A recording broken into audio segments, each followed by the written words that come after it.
ক্যারিয়ারের শুরু থেকে প্রেম, বিয়ে ও বিচ্ছেদ নিয়ে বহুবার খবরের শিরোনাম হয়েছেন তিনি। তার ব্যক্তিজীবনের সঙ্গে জড়িয়ে আছে চিত্রনায়িকা অপু বিশ্বাস ও শবনম বুবলির নাম। দুজনকেই বিয়ে করেছিলেন এই নায়ক, তবে দুজনে কেউই তার সংসার করতে পারেনি।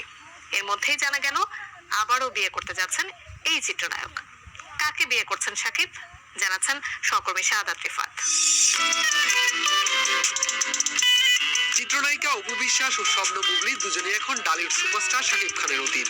বছর দেড়েক আগে গণমাধ্যমে নিজেই এমন কথা জানিয়েছিলেন শাকিব খান। তারপরও নানা সময়ে অপু বুবলি দুজনেই বিভিন্ন গণমাধ্যমে কথা বলতে গিয়ে টেনে আনেন শাকিব খানকে। সন্তানদের সামনে রেখে দুজনেই শাকিবকে নিয়ে নানা কথা বলেন। শাকিবকে নিয়ে তার দুই সাবেক স্ত্রী নিজেদের মধ্যে দ্বন্দ্বেও জড়ান। সাবেক দুই স্ত্রীর এমন ঘটনায় রীতিমতো বিরক্ত শাকিব খান। বিরক্ত হন তার পরিবারের সদস্যরাও। জানিয়ে তারা সরাসরি কখনো কথা বলেননি, কিন্তু বিভিন্ন সূত্রে বিষয়টি নিশ্চিত হয়ে গেছে। এবারের ঈদে একটি বেসরকারি টেলিভিশনে শাকিব খানের ব্যক্তি জীবনের অনেক তথ্য সামনে এনেছেন বুবলি। তার দাবি, আইনগতভাবে তিনি এখনো শাকিব খানের বৈধ স্ত্রী। শাকিবের সঙ্গে কোয়ালিটি টাইম কাটানো সহ নানা বিষয়ে কথা বলেছেন এই নায়িকা।